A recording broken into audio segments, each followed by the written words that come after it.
my Wi-Fi keeps cutting in and out. So it seems to just drop out for a second or two and then come back. So I hope it's not too disruptive, but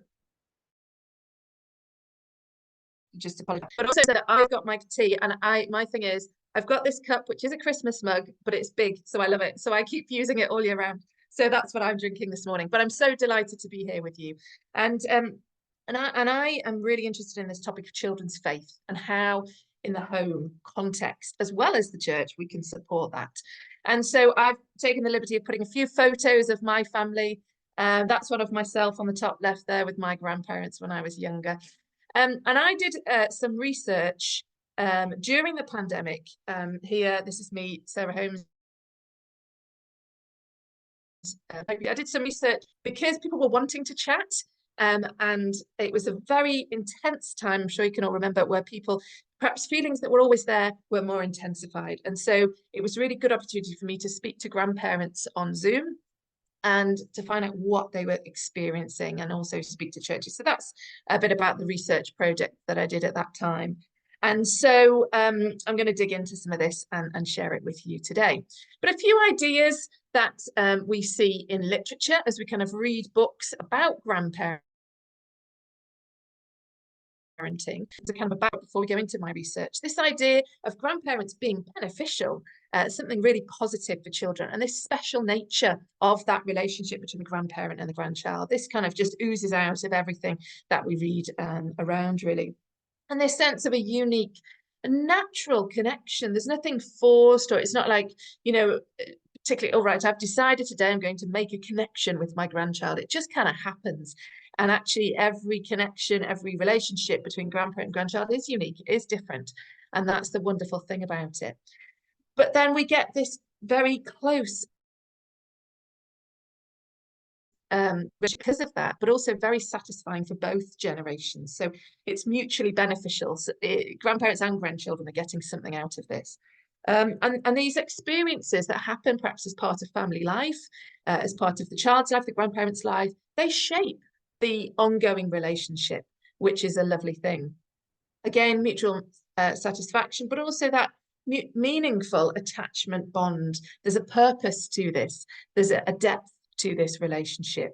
And also then we see this emotional closeness and this sense of a shared identity as a family there. So these are some of the ideas around about grandparents, but also I looked into, well, what about the spiritual value of grandparents, which is what we're particularly interested today. There are many things that have been written about this sense of having the capacity to nurture a child's spiritual growth and to support in that way, to help a child's spiritual well-being as well.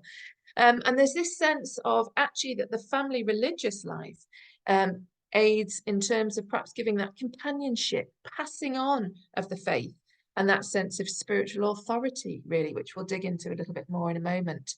There's a sense that passing on the faith happens through participating. It's an active thing. It's a dynamic, constantly moving thing, but also through reflecting on the grandparents' own faith journey and sharing that with the grandchild. But what about rituals and storytelling that can happen together? And then also there are things written about how there are some limitations to this. And we're going to dig into some of these, particularly in the seminars, I think a bit later. Time, of course, is probably everybody's biggest limitation, but also in terms of resources, in terms of attitudes, in terms of what the dynamics are. So what I did was I spoke with grandparents and I sort of found out what is their experience of being a grandparent. And some talked about being very involved in discussions about faith. And this was really great to hear. And some of the people who spoke to me were really confident with this and just kind of absolutely loved this role that they had. There was a strong sense of a heritage, this sense that actually as the grandparent, I am almost the keeper of the story, and I have this sense that I can share my faith as part of our family's identity.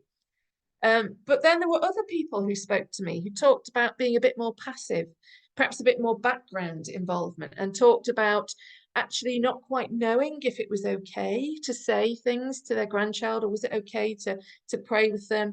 And so actually they weren't sure. So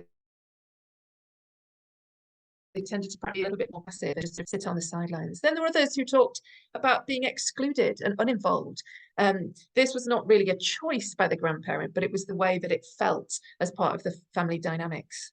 And that was really hard to hear some of those stories of frustration and struggle and heartache that were along with those feelings. And then there were others who lacked confidence in terms of what is my role as a grandparent. For some of the participants who spoke to me, they'd become Christians quite recently and had nothing to draw on in terms of what is it like to speak to a child about faith? What is it like in my family to talk about faith? And so that sense of how can we help to build confidence, I think, is really key. And then this came up many, many, many times, a sense of being uncertain about the boundaries. So when is it okay for me to raise the topic of faith with my child? When is with my grandchild? When is it okay to say this or do this? Or do I do it when the parents are around? Or do I need to do it when the parents are not there? And all that kind of thing. So that was really interesting. We're going to dig into some of these during the morning. And then I spoke to some church representatives, what happens in churches. And also then I looked at websites. So to kind of save me the time of going and speaking to every single church in the UK, I looked at the key denominations. And it was really fascinating. In the central column there, you see huge numbers of mentions about parenting. Lots and lots of resources and support and talking and so on.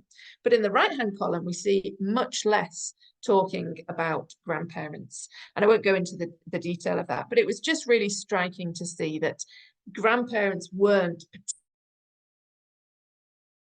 particularly mentioned on websites. So then I looked at Christian online media, sort of popular websites, magazine type websites, that kind of thing.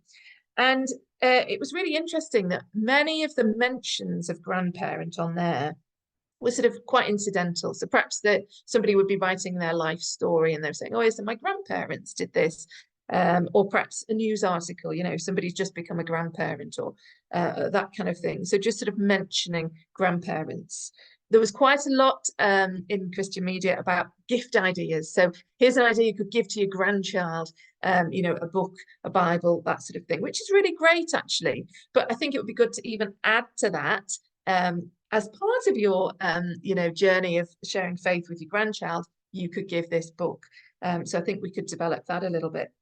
And then also there were a small number of articles talking about this need for grandparents to be active and to be passing their faith on to their grandchildren, and kind of this call to do that, and to kind of they were saying in this article, there's this sense of, well, grandparents can just retire and don't need to be involved anymore. But actually, this article was really calling and saying, let's speak against that and actually rise up and, have an active participatory role in your grandchild's faith life. And there were others talking about the amazing ability that grandparents have to for the generations, and trying to get that conversation going. So this was a couple of years ago. So it's great, obviously, to see Becky's book, which I have here, and other kind of things really starting to stir. I then looked at what are some of the resources that are around for grandparents. As I say, we've got Becky's book, so that's a brilliant one. I've read it, and it's fantastic in so many ways. I'd highly recommend that. But though it was interesting, actually, when I looked at the other books that were available, again, a couple of years ago now, that the images were all very nostalgic and cozy and quite idealistic, and sort of rocking chair or photo album, that sort of thing. Perhaps not depicting the realities of family life that many of the grandparents were talking to me about. There was one book which had an image of, it's called Extreme Grandparenting, a mountain bike midair. So that kind of talked a bit about the sense of adventure and was a bit more realistic in terms of what people were telling me was their experience as a grandparent. And so just as I'm starting to wrap up, we're going to dig into this bit in my seminar later, what were the churches saying about grandparents. But there was a strong sense from the church representatives that I spoke to of the value of grandparents, and yet actually acknowledgement that perhaps we don't always see that and notice that and allow that to flourish within our church life. and within the Christian, seeing as I'm looking at those denominational websites, the resources, the online messaging and so on, this sense that actually grandparenting perhaps is overlooked in our Christian culture, which is such a shame, because these quotes here talk about what the church representatives are saying. They're walking history. They're wonderful role models of faith. There's a wealth of life experience to share, and this depth of treasure to share with the church and with grandchildren and so on. And so I so strongly think that we are overlooking grandparents, which is why I'm so excited about this event and this book that Becky's written, because you know, what can we do to raise the profile and really support and equip grandparents to pass their faith on to their children? And so here are just a few thoughts as I finish. Don't worry about the detail here, but I just kind of thought, actually, my thought is we need to be doing things to support in the home context, this extended family context. So on one side, I've put some thoughts about that. But then I think on the right-hand side, we need to really be very intentional about our Christian community, whether that's the local church or the wider Christian culture, to be talking about what can we do to raise the profile, to show that we value grandparents, and some of the comments that I've put there, to equip, to empower and to embrace. But then also on the left, how can we get discussion going so that for some of these people who didn't know what the boundaries were, how can we get discussion so that we do know what the boundaries are, so that grandparents feel empowered to take an active role? But also, what about collaborating? How can we sort of foster that and support families in working together as a team for the faith of their grandchildren? And then at the very bottom there, to embed a culture of openness. And I think this sense of it's okay to have that conversation and say, you know, is it all right if we pray with our grandchild, and to have those conversations and so on moving forward. So I'll be digging into some of these in my seminar, and I know many of the other seminars will also be digging into some of these topics later. So that's just some of my thoughts, but I'll just kind of leave this pondering with you, really. What do you think? Because that's kind of, this is what some of the stories I've heard, some of the things I've seen, but that doesn't mean that's the right thing. So I'm just really interested, you know, to help you all to be pondering. What do you think? Are grandparents overlooked in our Christian culture today? And how can we, each one of us, work to integrate them more and involve them more and empower them more? So enough for me now, and I'm going to hand you back now, I think, to Lucy.